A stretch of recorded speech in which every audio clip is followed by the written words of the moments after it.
Daddy, we're doing. I'm doing a podcast, Dizzy.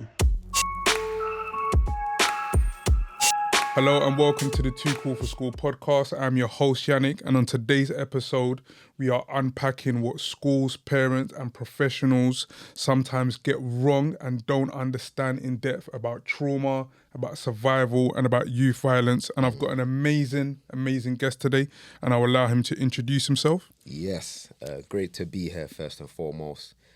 My bro Yannick, my name is Andrew Fuller. What can I say about myself? This is always hard for me. I direct and I founded two organizations. Organization number one, Hood Lessons Ltd. And we've just launched another company. We're so excited, called Street Lights. That's Street Lights. And what do? We are called to help. We love to help young people and families, the foundation of our community. And that's all I will say for now, Yannick, man. Yeah, man. That's good. That's good, man. You know what? When you said two organizations, Yeah, I was yeah, like, yeah, yeah. man, I ain't done my research. Yeah, no, because I only know about it's fresh. It's fresh. fresh. I only know about Hood Lessons. It's fresh. So let's take us back a bit, like Hood Lessons. Yes. Like, how did it start? You know, what was the driving factor around that, and how have you been able to sustain the work? Yeah, I always said to myself, Yannick, and I listen. Let me just jump straight to the chase. Grown up in the hood to the maximum. And when I say to the maximum, I'm talking about the individuals that people would speak about, the high names, the big names. We've seen and grown up with these people. So we've never really wanted or desired to join that. And this is why. I got 4 older brothers. So I was blessed to have my own gang. So I've seen what it looks like for young people to join gangs, broken homes, join the gang. I've seen it play out from young. So from my whole childhood, I always said to myself, I know that I'm called to give back to my community. And I think that I've been given a mandate and an instruction and even a regime in my own household, even though there was masses of trauma, there's major trauma, but I had seen an example of what this thing's meant to be. And Hood Lessons is that. I've seen everything. People are like, how? I don't know how. I've seen that whole young black boy route. I've seen it. I know it. I've investigated it. I've analysed it. And Hood Lessons is the answer. Yeah. Childhood, brotherhood, sisterhood, motherhood, fatherhood, adulthood. All the stages. Hood Lessons simply teaches children how to be children so they can experience that life. So when they get into adulthood, they're ready. It's as simple as that. A lot of trauma simply means I'm 13, but I'm moving like I'm 18. Yeah. They need to be grounded back in their childhood. So Hood Lessons is strategic in that we're just helping people to live in their power. If you're a mum, help a mum to be a mum. Yeah. You know, if you're a dad, be a father. If you're a brother, have brotherhood. No beef, no ops, brotherhood. That's Hood Lessons. Yeah, that's important. And I think in the name and in the title as well, do you think there's like layers of meaning to that, in a sense where, like, do you believe that there are lessons that we can learn from the hood that we can apply, Massively. in our everyday lives, in our practical living? Massively. Yeah. The hood is a name. You know, like the ghetto, the gangsters, them. It's just a name. It's just a construct. Yeah. Our people have always lived that way anyway. Like back in their day, Africa, Caribbean. There was no ghetto like that, but the concepts were the same. Survive, protect, get money. You got your family, go out, come back with the goods. You know what I mean? You got your baddies, you got your goodies. That's always been been there. But when we put these names and we highlight it in our community, it's like we just make, in our culture, the gang thing is just everything. So that's why, that's reason number one why it's so techie, why it's so dark. Because every single industry within our culture, the bad man, the gangster, is still the dog, like the main guy. I promise you. In every industry, if it's music, cooking, fashion, whatever it is, we put on the mecca stage, like you are at that top dog, is always going to be the gangster. And that's why most people, they gravitate towards that. Do you know what I mean? Yeah, that's powerful. And you know, within this industry, Yeah. it's emotionally draining. It's a lot, you know, it's an industry, it's a system that, you know, doesn't always, you know, reward you. And I've been able to sort of gravitate and shift from, you know, working like within youth justice, from like the youth offending service and into education, which is as draining or even more. Wow. How have you been able to sort of keep going? Like, what keeps you going to do the work, you know, that, you know, you're doing? Let me say this first things first, Shannon. You're asking big questions. In the answer, you're going to know why.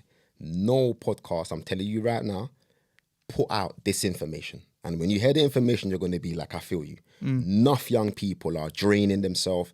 They're damaging themselves doing the great work. You just ask, how do I maintain the work I do without burning out? That's what we got to talk about. And I'll tell you why, straight off the cuff. My brother, I got 3 mentors, bro. Yeah. 3 mentors. Not 1, not 2, 3. The only reason I am able to do the work I'm doing right now, because great men, great women who have walked and gone before me, who have executed greatness. They've been in the trenches. They've had no money, then money, then no money. They've had no time, had to execute. They've been managers, middle manager, SLT, government. Bro, they schooled me, trained me, bro. Gave me assignments, gave man tasks. Told man, you're on 18K a year for 4 years. Sit down on that, bro. Use that opportunity to hustle so hard behind the scenes. Yeah. With your own thing, your own jug. And when it comes back round, it will always come back round. If you keep on working in on the back end, when your time comes, you're going to have something to offer. Hood Lessons was being prepared while I was doing all the trench work. I was working on $1 million plans, $1 million, £1 million assignments, bro, when I was on 18K a year. Wow. I never looked at my scenario currently. I always had my vision and I was working towards it from then. So answer, mentors. Get with people who know how to get where you're going. And not just how to get where you're going, they know how to stay where you're going. So imagine man's dealing with a brother. He is where I want to be, not just killing himself. Bro, he's thriving where I want to be. How is man not getting him to be my mentor? And humility does that. Humility says, if you're really great, you'll be humble. You'll get with someone better than you and just humbly ask them, please give off me. Give me all you are. In return, anything you need, I got you for free. Working for free is how you do that. People will never stop giving to you when they show you're willing to just receive and work for free. I really mean that. Mentorship, bro. Literally, mentorship is how and why I'm here today. That's powerful. And, you know, for those listening, not just for the young people, but for, you know, for the adults. And it's interesting you say that, because last year, was it last year? Last year on LinkedIn, one of my friends like just put up a vulnerable post just asking about like mentorship within her space. Wow. Yo, the comments, the likes, people was like, yo, get with this person, with this person.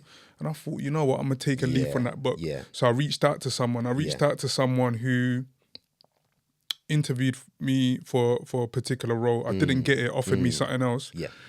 But in that moment, I was like, no, I don't want it. But mentor me instead for the year. Wow, look at that. So he mentored me for the year. You know, we chopped it up. He gave me some, you know, good gems. And lo and behold, this year, I'm now working for the organization, but in a completely different role. So I see, you know, the benefits, you know, of mentorship. Yeah. And I guess for me, it's like, okay, we get that. How do we then repay that back? That's right. How do you then repay that back? So your 3 mentors have given you, you know, the energy. They've given you the sensory beans. Right. It's like, you're ready to go now. That's like, what do you do for the next ones? So the same way I gravitated towards them, I want to be like them. Think about it, Yannick. Look how much young people want to be like me. That's why I say this whole getting kids off the roads, bro, it's not a talking thing, bro. If you're not, when I say on my Instagram, you always hear me say things like this. Are you outside? Like, but are you out? People think I'm saying, are you doing the work? Nope. I'm talking about, are you literally outside? Are you available? Are you accessible? Are you seen? And when these young people see you and you're cool, you're approachable, you look like how they would want to look like. You look smart and fresh, and we're not promoting material stuff like that, but we like nice stuff and nothing's wrong with that. That's how we sometimes have to get the young people. Show them, I could get a Vauxhall Astra and save money. Let's be real. But the young person outside sees me with that. He's fickle. He's going to think, who's this brother? I'm going to need a real engagement to show him why that makes sense. But when they see me pulling up with an X5 or a GLE or a Range Rover or a Defender, we're not doing that because we're proud, We're doing that because you got to fight fire with fire to show that fire, this is the real fire. So we're going to teach that young person, don't ever think this is about the car. This is just the things I like, but it came secondary. I'm not doing this for my primary gains. And they're like, yo, Fuller, how did you get that? You see when I tell them that? 4 years in the trenches, learning. No money, no hustle. No, I got this balance. No, you're broke, but you're learning. That's the riches. So I'm getting these young people to realize those trenches that they're in right now, where they're not getting money, they feel they're this, whatever it is, that's where I lock in with them. I've got 4 people right now that I'm mentoring under the age of 23. And that was all organic. It wasn't, yo, can I mentor you? Or, hey, let me mentor you. It was all about them just being around me, seeing my work. And naturally, it just happened. It just naturally happened that now they're in my gang. That's it. And that's where Streetlights comes in. Hood Lessons is the consultancy, all strategic, SOT, government, homework. But Streetlights, Yannick, between me and you, that's the gang, bro. Yeah. It's actually called Streetlights Collective CIC. And what Streetlights is all going to be, bro, is exactly what we're talking about. The passing on of knowledge and information and how to live, how to be, how to manage money, how to get money, how to treat women, how to treat yourself, how to treat men, how to hustle, how to grind, how to dress, how to hygiene, how to budget. Everything that the young person needs, Yannick, we need a system where they want to go to learn. Not just a system that is there because they might not want to go to it. Bare youth organizations doing amazing work. But they've missed out the number one thing. You're doing an amazing work, but you're on the mountain, bro. Like, it's great what you're doing, bro. You're not even accessible, bro. Let's be honest, bro. You're not about like that. You're not around. There's 80% of young people, they will never know your youth organization. In the strategy meeting, you got to ask that question. Get your team. How can we be accessible to these youths? How? Not just what programs do we need to formulate to change their lives. Let's talk about trauma and mental health and, the gang stuff. That don't mean a thing. There's enough man chatting about the gang stuff and it sounds amazing. And it is amazing. But the people that need it the most, they're not there. I'll show you DMs right now of mums, young boys messaging me directly, asking me to help them to get out of gang. That's when I realized it's the source and the temperature you have. It's not the information, the knowledge, like the stats, the data. It's not even about the back end work in the lab where you're doing the writing and the It's not about that. We have to be known to mankind. We got to be with the people, for the people, of the people, because we are the people. That's why I would tell any youth organization who's doing an amazing work already, get on the grounds. Get on the grounds. Get on the grounds, be accessible. Yeah. That's powerful, man. That is super, super powerful. And thinking about those DMs, those mums that message you, those young boys that message you, it's made me think about, when I was working at a secondary school as a head of year, and as I said, before I shifted towards education, because I was just like, when I was working at the youth offending service, I was looking at some of these kids and I was like, raw, 15, 16, wow. How did they get here? Wow. So I said, you know what, I need to go. I see what you done. Education. I need to get them in. Yeah, preventative. Yeah, 7, see what's going on. And as soon as I touched down, it was, sir, look after my son. Or kids opening up to you like to the point where at the end of the 5 years, you're reading cards and it's like you've been a dad to me. Wow, that's it. Mind you, the dads are about. Yeah. So I guess for me, the question is, do you feel that sense of pressure? Do you feel that sense of, like this mum or this child is basically giving their life or their future to me? Like, yo, you gotta help me, because if you can't, like, I don't know. And how do you handle that? Like, how do you handle that pressure? Because that's something early on I struggled with. Because I started the role, I was like 26, and I was like, what am I doing 26 and head of year, and you're giving me that responsibility. You're like, look after, my son or whatever. Like, how do you handle that pressure? Life has given me the ability to handle that. I can give you stories from when I was in year 8. My brethren came up to me and said, boom, listen, Fuller, no, pull back. He said that he's got to come out the classroom. We're in class, I think it's maths, run out the classroom. Everyone's thinking, like, what's going on with so-and-so? The teacher asked me. So watch this, Yannick. The teacher said, I'm like 13. The teacher asked me, said, Andrew, can you go and check up on, that's how I know. So my point is, from young, I've always been called to do things that I used to question and think, why are they asking me to check in on this young man? I went to go and check on him. Guess what he said to me, Yannick? He said, I lost my dad and I can't cope. And I was forced in that moment because he's my brethren, but I've never had to encourage my brethren like this. Think of it. I'm now giving him words of wisdom and don't worry. I'm like, don't worry, it's going to be okay. And that's like when I'm 13. Well, I realized from young, Yannick, right? I've never been a follower, and I say that with a pinch of salt, because I have been a follower and I follow those who are taking me the right way. That's what I mean. When I say I've never been a follower, I've never been inspired by people on badness. And it don't mean that I went on badness. It just means I was on my badness. I wanted to have my own gang, Yannick. I didn't want to join no gang. I didn't want to join my ends gang. I didn't want to join all the areas around me. I didn't want to join them. I always wanted to start my own gang. So I knew from young, Yannick, heavy's the head that wears the crown. Yeah, and it's a crown that weren't begged by me. I didn't ask for the crown. I knew from young, in all the circles that I've been in, from year 7 to year 11 and above, even from year 1 and above, I have always been in that position, Yannick, where people gravitate towards me and they ask me and they need my help. That's where I struggle now, Yannick. Let me tell you where I struggle. It's hard for me to go to people for help. And that is my number one vice. That is the catalyst for darkness for me. I'm very transparent. You see, if you ever see me falling off, Yannick, right? Or you ever see, what's he doing?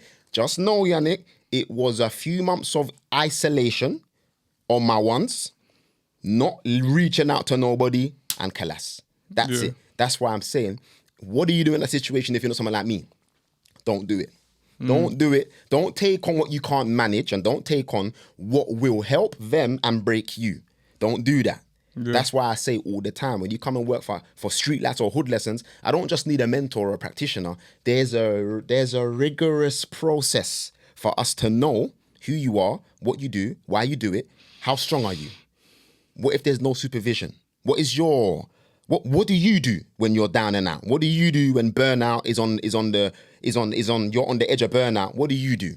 How do you ground yourself? How do you recalibrate? We have to know not just what you do, but how do you maintain yourself while you're doing what you're doing? Not just the outlet. Man are like, yo, you're sick. Yeah, but after 3 weeks of you being sick, man's calling me saying I'm done forever. I'm quitting the job. So we'll rather have someone who's just willing. Be willing and ready to learn, and you go the furthest. And that means listening. And what we're saying, so what's the message we're saying, Yannick?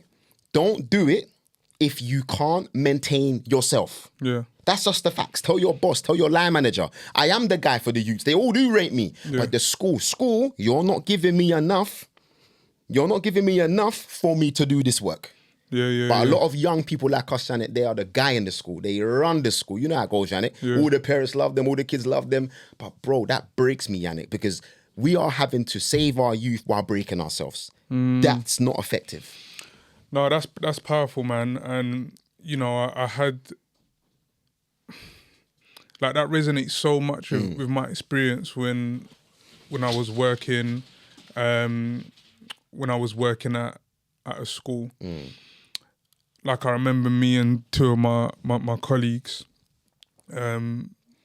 I used to call myself like the people's champ because I was like, yeah, that's, you know, you just had that confidence. I'm going into school. That's I'm like, right. yo, like this is my school. Forget the head teacher. Like that's like, right. Literally, that's how I felt for Yep. like the 5 years. Yep. Like I've run the school. You need anything, go to me. Wow. We want things to happen. Like I'm making it happen.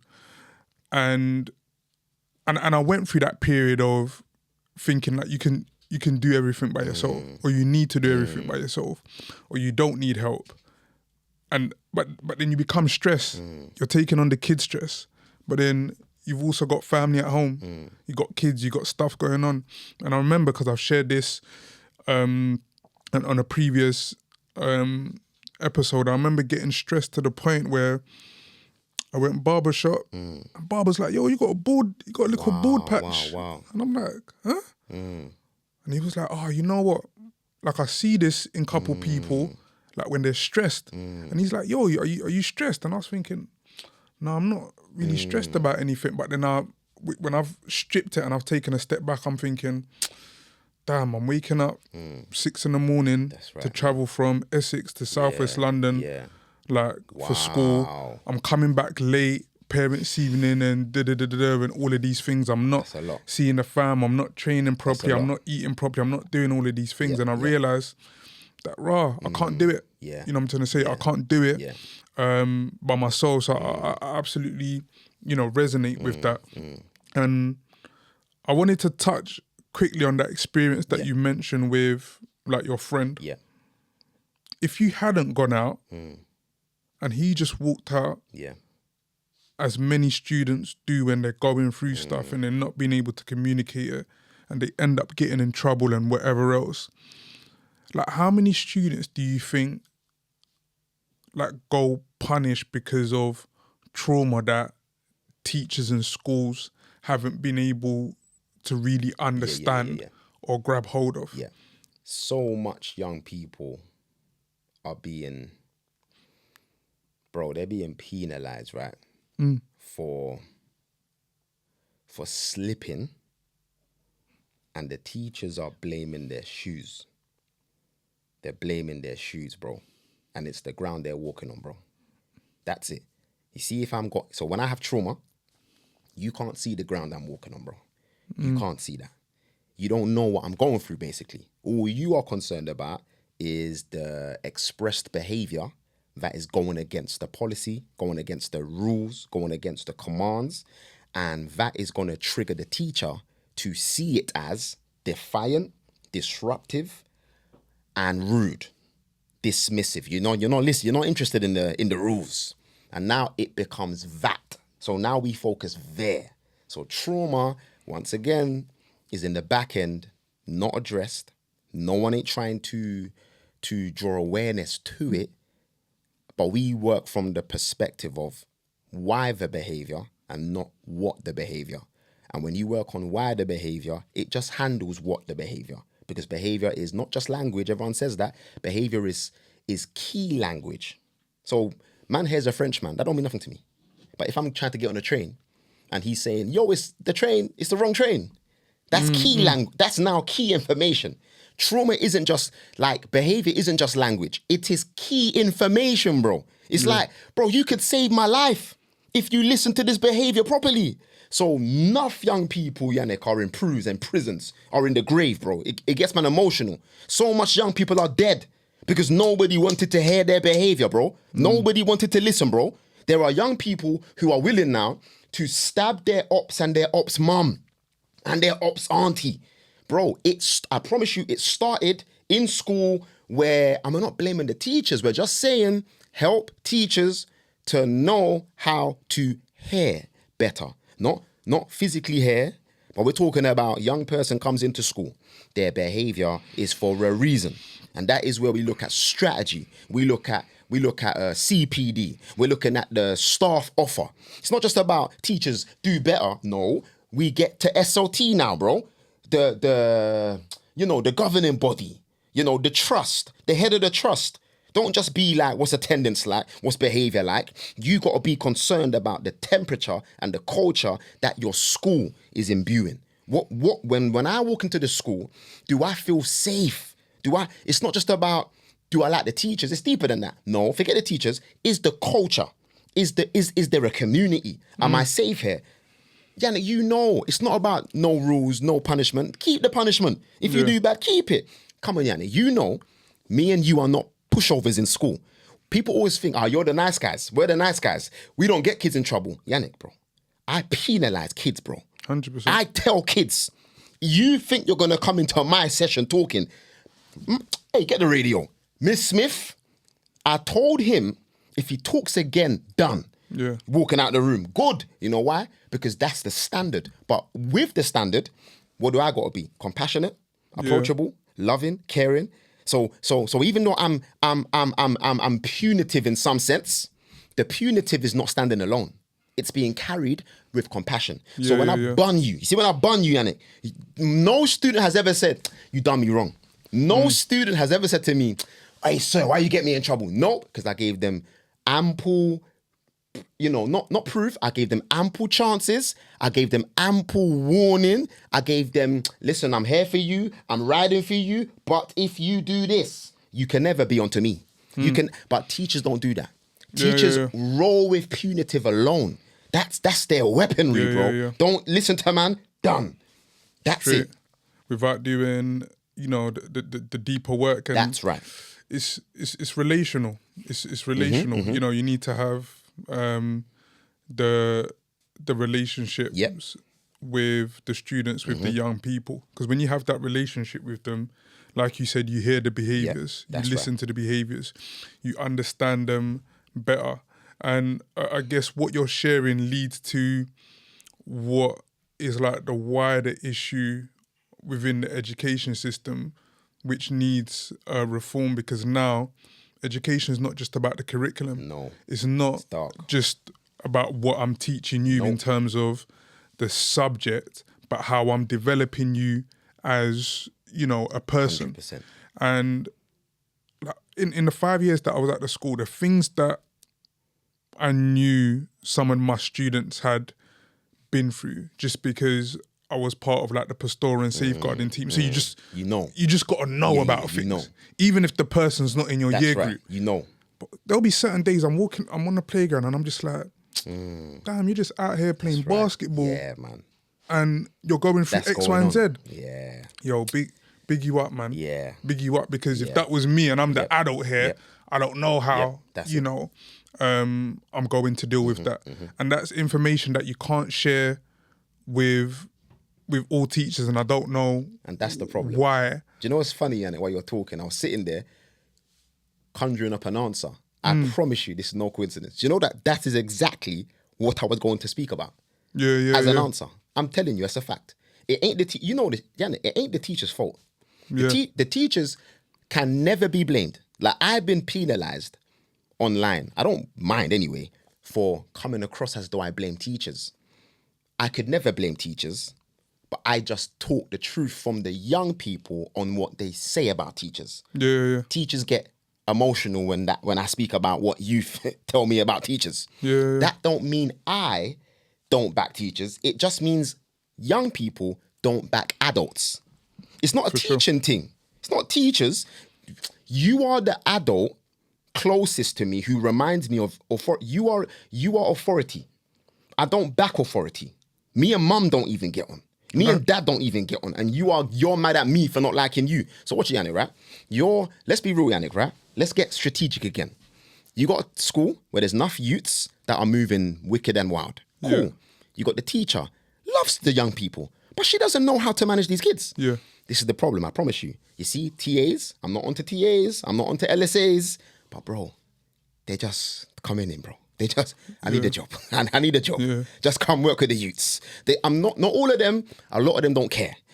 Bro, that's where we have to work.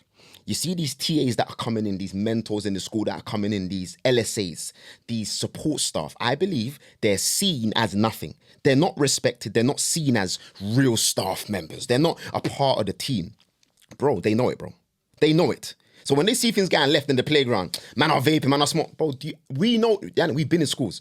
We know the standard LSA is letting it ride. Yeah. Letting it ride. Oh, there's a fight.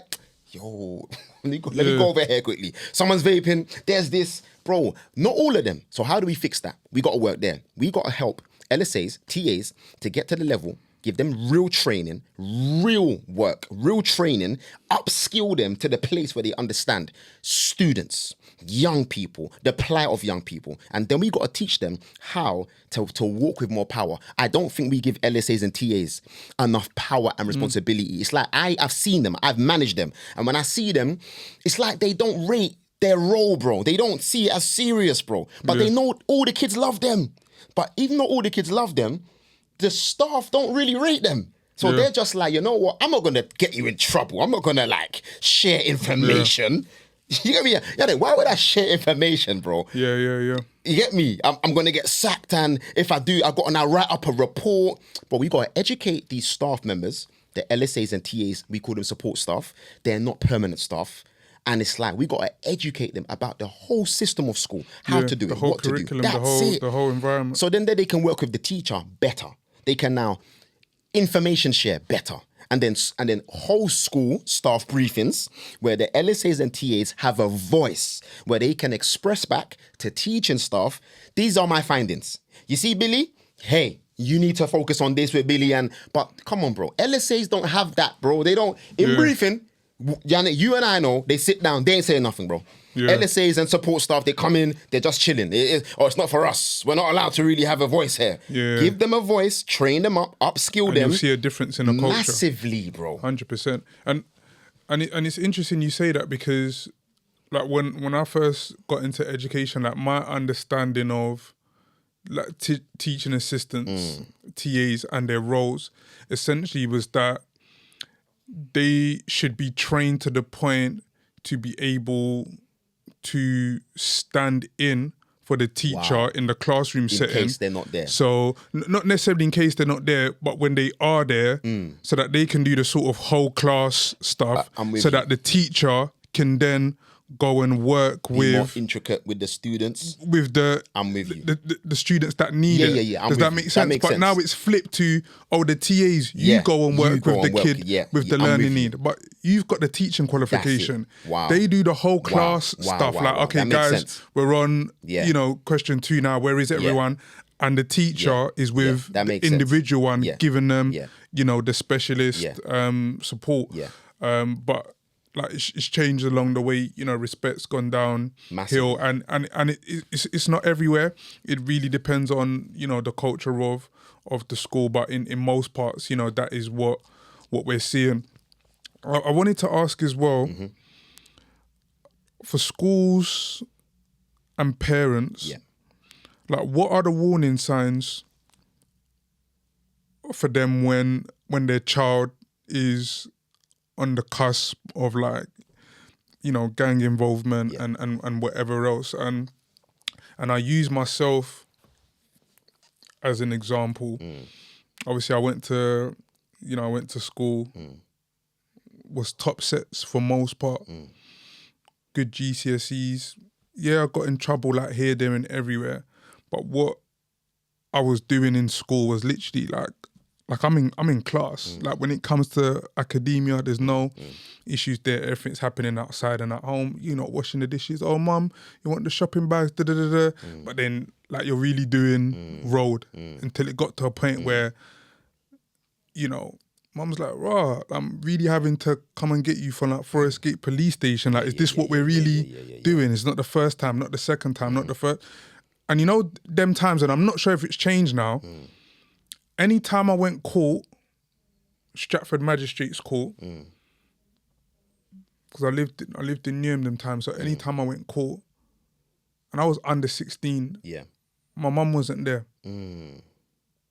So they must provide like a legal, because I was under 16. Some form of they must have provided, yeah. Because my mum, I don't remember my mum being there. Yeah. Was that your mum didn't know? She didn't know. Wow. She knows now. Yeah, of course. Wow. Obviously that I got criminal record and whatever. But there's so many people that evade, Yeah. you know, these things. And I guess, you know, I got arrested once Yeah. at home. Like police came for something, and I think that's when Mumsy knew, okay, like this guy's on stuff. Yeah. But prior to that, how do parents in schools like see the warning signs? Yeah. Or what are the warning signs? There's so many warning signs, right? And we prize ourselves to just, if a warning sign is level 1, what we try to do, Yannick, is go to -5 instead of level 1, and then 2, and then 3. We're trying to go below 0, bro. Like to look deeper there. So I'll give you one where there's a look deeper there. Yeah. Straight down the line. And these are things that people are just see it as, it's okay, don't worry, we'll give it a few months, see if it... Nope, don't give it a few months. Okay, emotional available adult. Who is that to the young person? If that young person at the age of 12, 13, 14, think about this. I'm not 11 no more, I'm not 10 no more, I'm not in primary school no more. So there's a big transition to year 7. That alone. So watch that alone. Think about it. We're looking at the signs when you're in. That's a sign. So the fact that you are transitioning from year 6 to year 7, that there is where we're supposed to work instead of waiting to look for a sign, if that makes sense. Yeah. So if we do good transitional work there, the signs don't even matter. Like even if there's a potential of, no, don't worry, because we have helped that child to transition. Remember, puberty, emotions are bubbling up in that young boy anyway. So if that ain't there, if there's trauma in the home, if there's shouting or whatever it is, smacking, beating, bad reactions, bad responses, right? There's pain in the home. Cool. That there's going to be worse because the child's growing up. There's puberty. There's transition. Imagine being the main guy in year 6 and now you're the little one in year 7. So already you got now, you're not seen no more. Think about already, you've gone from being seen in year 6, top guy, sick at football. You've had 5 years to show them who you are. And now you're in year 7. No one knows you. No one can't see you. No one can't see you. No one don't really know who you are. So now you got to show them who you are. In young people, what they do then, Yannick. You know this year 7. That's when everyone gets into their little cliques. gangs, little crews. That's it. Yeah. And you see who's who. How much youths in year 6 that were bad?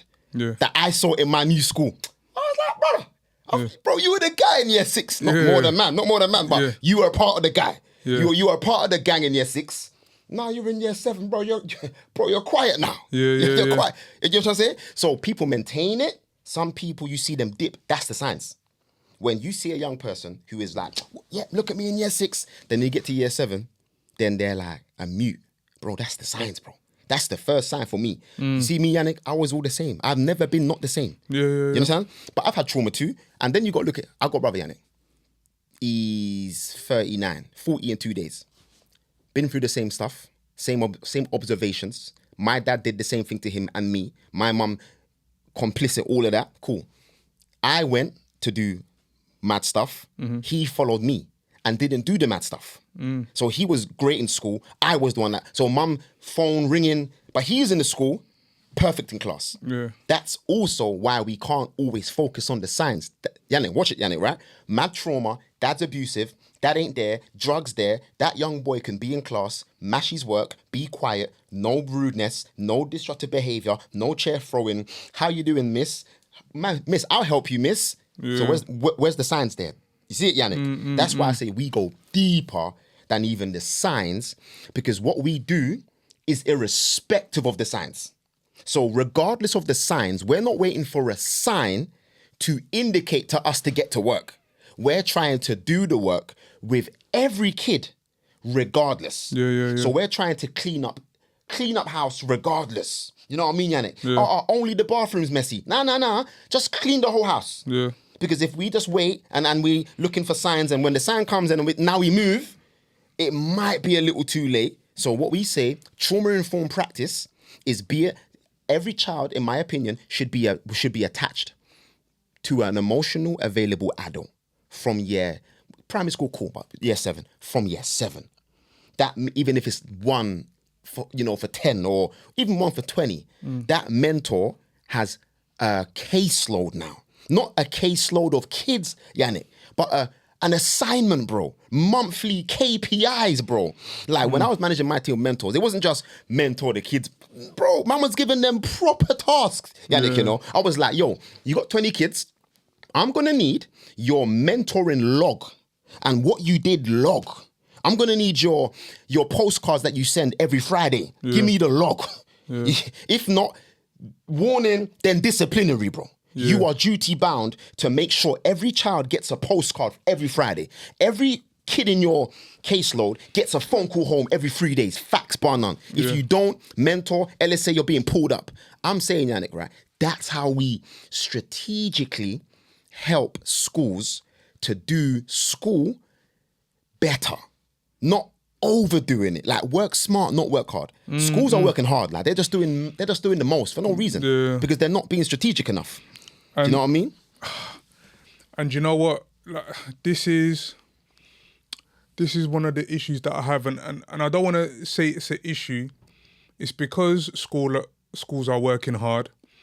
They're then signposting to external services. Yeah. Oh, you guys come and do the work. Yes. And there's so many amazing organizations out there that are doing stuff with, you know, young people. We was talking earlier before the pod about Step Now and the work that they do. And I guess for me, it's about, I would want schools to have a champion or someone in place when those sessions are happening to be like, yo, how can I feed from that?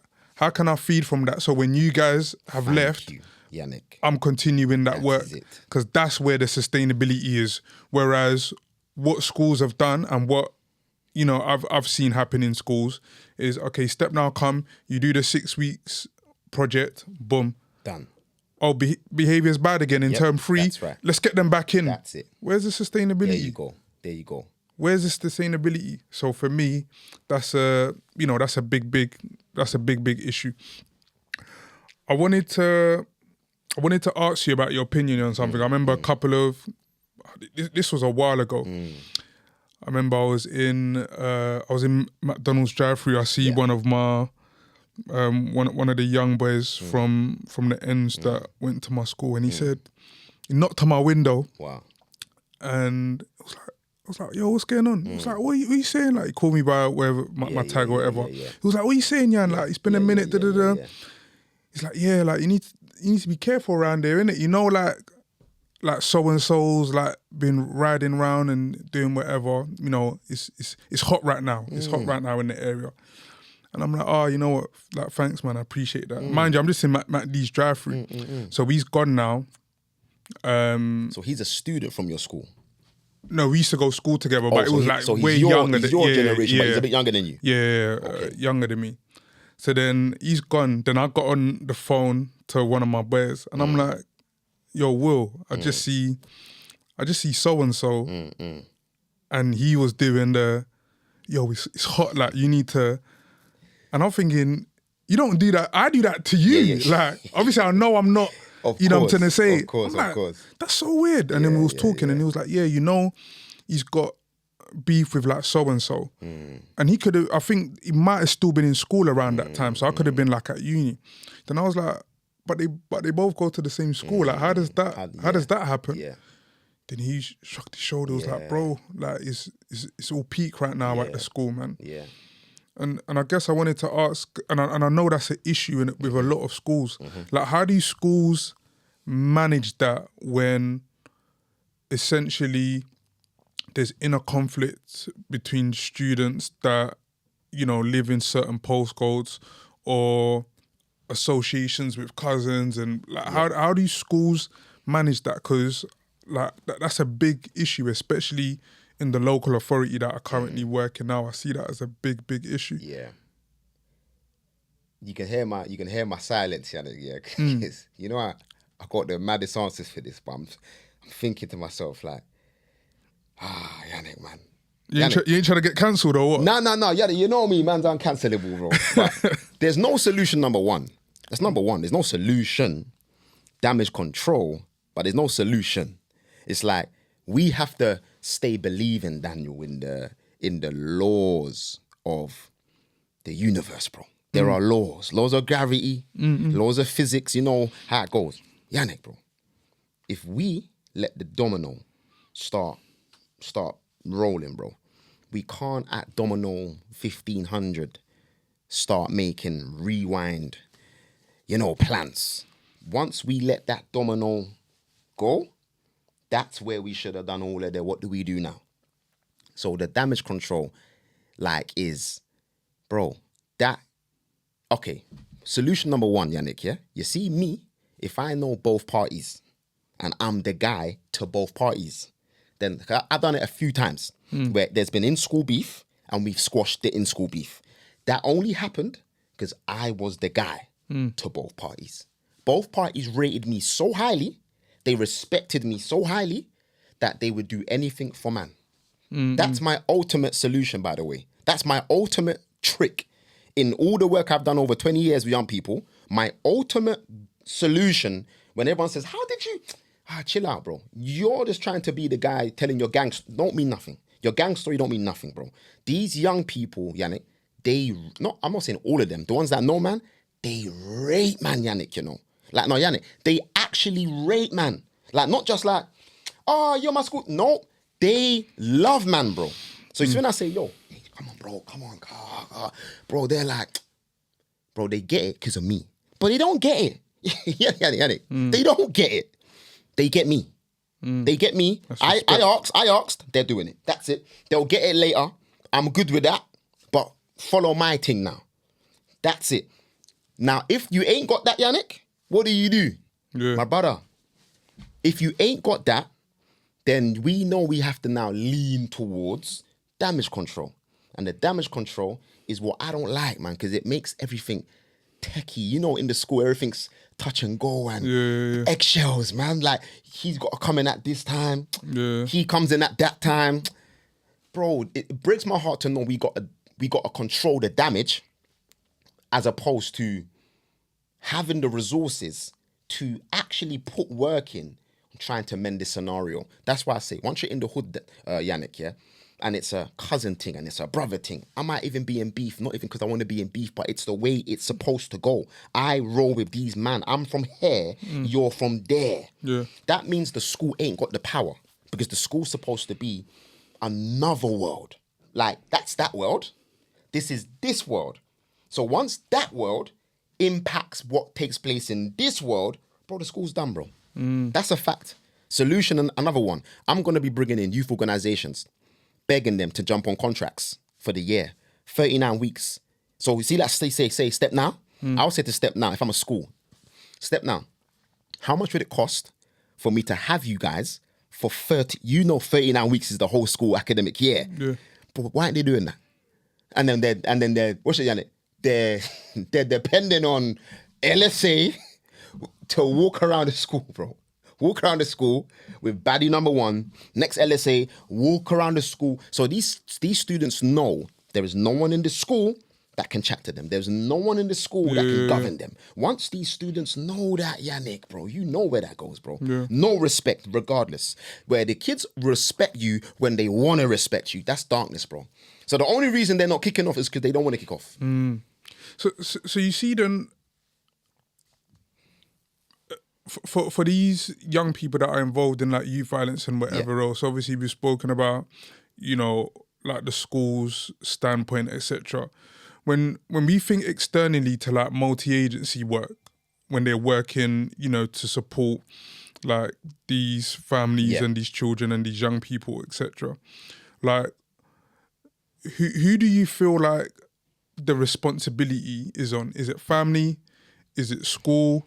Is it police? Is it social services? Because that's another issue that I've seen over the last 5 years in the local authority. Working in multi-agency hasn't always been successful. Poor. And sometimes I'm just there and I'm just and I'm not going to say which service. Of course. But I'm are you guys serious? Or am I having to lead this? And that's what it is. I shouldn't be leading this because you guys have a statutory duty to do, whatever else. Oh, but you've got the relationship, the family. Bingo. That's it. So whose responsibility is it when we think about, youth violence? And do you ever see multi-agency working like working successfully? And if it does, like how does that look like for you? They work based on policy and legislations. That's the problem. They're both it's a berserk policy they're going by. Their legislations and policies don't make sense. It's a fact of life, bro. What they're governed by don't make sense. Think about that, Yannick, right? You got man at the top, straight at the top. They are governed by something and they want everyone else to be governed by that. Who wrote that policy, bro? Who put that together? Who gave them the insight and the intel to put that together? So now we have to work, not us, but some people have to work within that construct. And it's, bro, there's limitations there, bro. So my answer would be, who's got the money? Who's got the power? Sadly, they have the responsibility. We know parents have responsibility, but they've lost the room, bro. They've lost the room. So, and parents know they've lost the room. So what do parents do? They look to the local authority, and then local authority, they look to the practitioners, social workers, social services. And bro, I'm telling you, Yannick, right? When you look at these young people, do you not think they see everyone that's working with them just ain't got a clue, bro? Everyone's like, just dealing with them with like, it's like you're with a stick, like, everyone's on eggshells around me, everyone's trying to just call me and get bare emails, and I'm meeting this person today, my social worker next day, my mentor the next day. Bro, these young people, they don't, like, they see it as all of these people trying to save my life, doing nothing as well. So you're there doing everything while doing nothing. And then who do they rate? You. Think about it, Annie. They rate you. You know why it's dark? Because you won't let them down. But they will cause you to look like you've let them down, where you stop working with them now. You don't know this, Shannon, or you should know this, Shannon. You see, when you cut from working with any young person, do you know what they think? Bro, do you think that they think, oh, no, man, he's done now. He's got another young person to work with? Nope. Bro, they saw you as the guy, as their answer. Now you're gone. That's why we don't do no 6-week programs if we don't. We do, Yannick, right?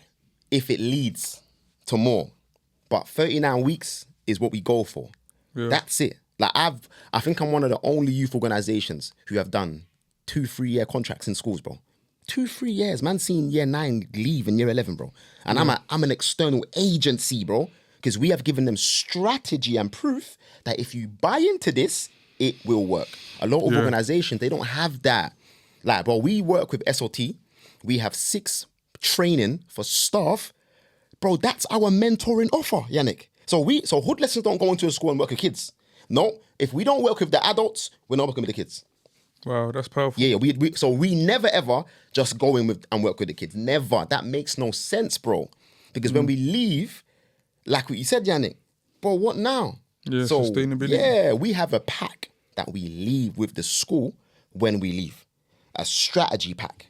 So all of our insights that we have put together over the duration of the time, we pass that on to the behaviour team. Do you know what I mean? That's the least we can do. And you mentioned earlier something that struck me about parents losing a room. And I would say over the last 10 years, education into local authority, like I've been in meetings or had conversations with parents or just seen, kids act out to the point where I'm just like, damn, like this defo wouldn't have been the case, when I was in school. Like what's changed in the dynamics of like parenting that we're seeing an over-reliance on external, agencies or schools rather than parents essentially just taking the mantle? Yeah. So there's many answers, but I'll give you one. Anxious Generation, David Hyatt.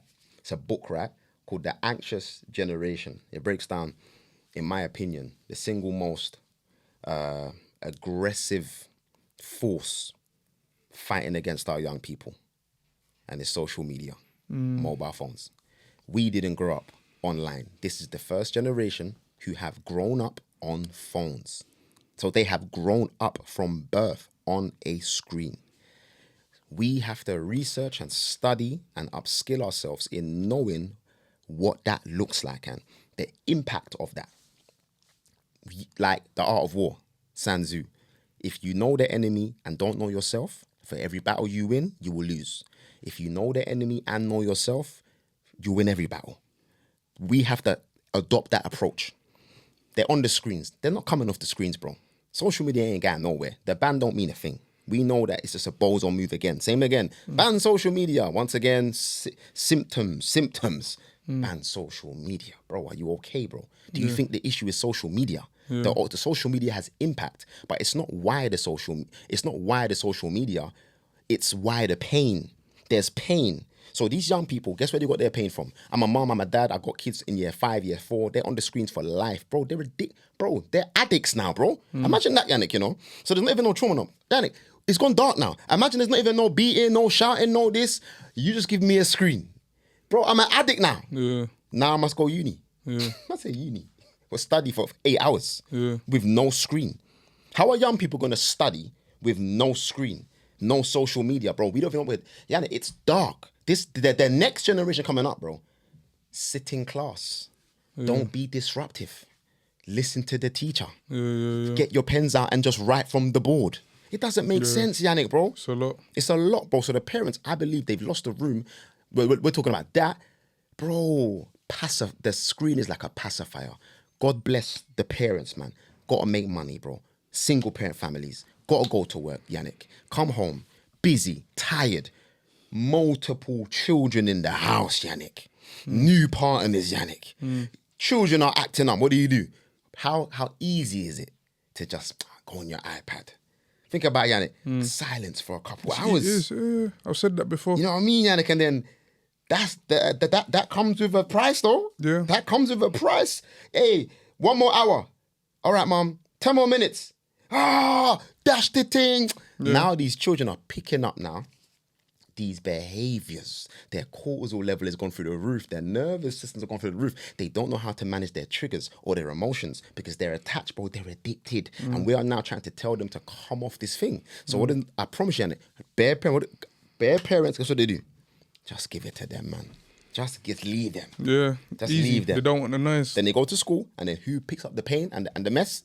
The teachers do. Yeah. And the teachers now go to the parents. Mom, your son, your boy. The parent don't know what to... They ain't got time to go on Google and research or go therapy and counseling. There's no money for that, Yannick. Yeah. There's no time to read books about parenting no more. Parents are busy, bro. I promise you. Parents are busy. No, bro, taxes high, bills high, money less. Work hours high, no time with the family. Same thing again, Yannick, man. From the roots, poverty, the ends, the hood, you know, taxes risen, like single parent families, contributing factors, bro. And now we're left with like this issue. And that's where we come in, Yannick, man. We can't save the day, but we can make great attempts to alleviate these. No, that's powerful, man. And just to end very quickly, like for those that are listening, practitioners, teachers, educators, parents, or whatever, do you feel like one person can honestly change like a child's trajectory? Because I know there'll be people listening thinking, oh, you know what, like, and I've seen it in schools, that one teacher that's supporting, but they know they're fighting against all of these policies in school. Yeah. Then you've got this social worker that's trying to go above and beyond and not close the case, even though their superiors are like, well, the family's not engaging, so you might as well close the... I know there's going to be people there that are just like, you know, rooting. Like, can one person really change, you know, the trajectory of a child's development and their future? Massively. Focus on not pouring, because the connection of words overlap. So let me say, focus on seeds. The power of seeds, bro. The sowing of seeds, the planting of seeds, bro. Like what we sow today, what we plant today, it doesn't show today. But as much as we can, if cases may be closed, they're gonna move kids on. A kid may be, you know, excluded. You're not gonna be that emotional available adult. In that time you have with those young people, sow as much seeds as possible. literally sow seeds that inspire them, motivate them, affirm them, and the biggest one, teach them how to boost themselves. That's what we do in our in our work. It's not just about me to you, it's you to you. So help young people to know what to do when there's no one there for them. Like how can I see me if it looks like everyone's forgotten about me? What can I do if I'm really down and everyone's forgotten about me? There's no more you, Andrew, you're not gonna be there no more.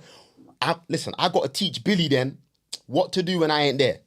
That's what I care about, Yannick, Literally, I don't want to give young people a full sense of security, bro, where they just depend on me once I'm gone, bro. What happens then? Self-sufficiency. That's powerful, man.